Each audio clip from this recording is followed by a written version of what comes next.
I was forced to go to the worst school in my area. But how did I even end up here? You see, my mum kind of missed the enrollment deadline for my first choice secondary schools, meaning I would start going to this hellhole of a school. Thanks, Mum. Love you. Regardless, 11-year-old me went in feeling very optimistic. I'm gonna have a blast, I'm gonna meet a bunch of cool people, I was getting good grades. No, stop right there. I was just a little kid. I didn't know what type of territory I was walking into. I still had that glow of innocence in my eyes. So fast forwarding to the first term with my school, we got placed in form groups. But my school did it quite differently to other schools because each form was combined with different year groups. Meaning in every form, you would get like a mixture of younger and then more older students, all in one form. A recipe for disaster, bro. In my form room, there was this one year 11. He was a literal giant. Had this big ass afro as well, and he would go around selling Lucozade and cookies to students. And that was his hustle, and I respected that. Until he began trying to coerce me into buying Lucozade from him. And let's just say he had a way with his words. Yo, little man, buy some Lucozade, bro. It's ice cold as well, you know. Lucozade that's cold? Wow! Like that's not even a viable selling point, bro. I'm not really thirsty, so I'm not really trying to buy anything today. Yo, little man, listen. I don't remember asking you a question. Do you understand? I said buy some Lucozade, bro. Okay. His whole marketing strategy was strike fear. It got to the point where I had to start actively avoiding this guy like the plague because I didn't want to get pressured into buying my 5th Caribbean crush of the week. So I discovered the school had a social hierarchy and they flipped a switch in me. I went from an outgoing and eager kid to more of a passive observer. But in my school, no matter how much you try and keep your head down and avoid issues and drama, chaos always has a way of finding you. This one time, I'm in the middle of maths class and there's this guy in my year group, but he's not from our class, he's from another class, okay? Anyways, he burst into our classroom mid-lesson. He looked angry as hell and he's got his eyes locked onto my vicinity, facing my direction. And in my head, I'm thinking, hey yo, what the heck did I do?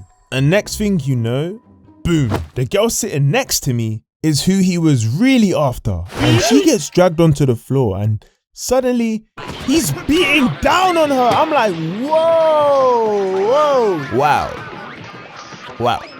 I see the teacher and she's just watching it all happen.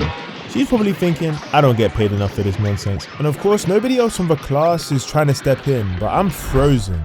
A part of me just wants to stay seated, but at the same time though, am I really just going to sit here and watch this poor girl get beaten up right in front of my eyes? And I just get up and I start holding him back and then others step in and they start holding him back and then eventually the fight gets broken up, if you would even call it that. And the reason for it? Apparently she'd said some things about him and his family. But that made me realize the threshold for violence in this school. Say the wrong thing, get dragged across the floor. It didn't matter whether you were black or white, boy or girl, but secondary school smoke was all inclusive. And when I say all inclusive, I mean all inclusive. Like even the teachers weren't safe. No. So my school was kind of broke. So for our geography class, we didn't have a consistent teacher. We just had different supply teachers the whole year round. And you know the drill when it comes to substitute teachers, okay? They may as well have had a sticky note permanently glued to their head, just telling us to do as you please. Just do as you please. Because ain't no work was being done in those lessons by anyone, realistically speaking. So this guy I'm friends with, and short disclaimer, he's had his crash out moments during school and he just waltzed in from the hallway. Everyone's still casually talking, not really paying attention to him, and he slapped the teacher across the face. For no reason. The connection was so loud that it managed to shut up the entire class. Everyone was just like, huh? And I was like, and before anyone could even process what just happened, he was gone. He just did the dash. word of the incident spread instantly. We had the assistant head of the entire school arrive shortly afterwards to our classroom with the intention of interrogating everyone. He wanted answers, okay? I'm thinking that this guy is completely cooked. Bro's gonna have to find a new school because someone's gonna rat him out. But everyone just kept their mouths shut. That one surprised me, I'm not gonna lie. At this point, degeneracy has become the social norm at my school, so things like this, they don't even faze us. Incident after incident, after a while, I just think the teachers gave up. The school gave up. And I can't even blame them because I was starting to give up as well. And then one random morning, the police showed up. Full squad of officers, police vans outside the gates of the school. Apparently there's guys like carrying knives on them in school, and yeah, I got searched this morning. I mean, the police are trying to suss them out right now as we speak. And I remember standing there watching police search students in my year group, and nobody seemed in the slightest bit shocked or scared.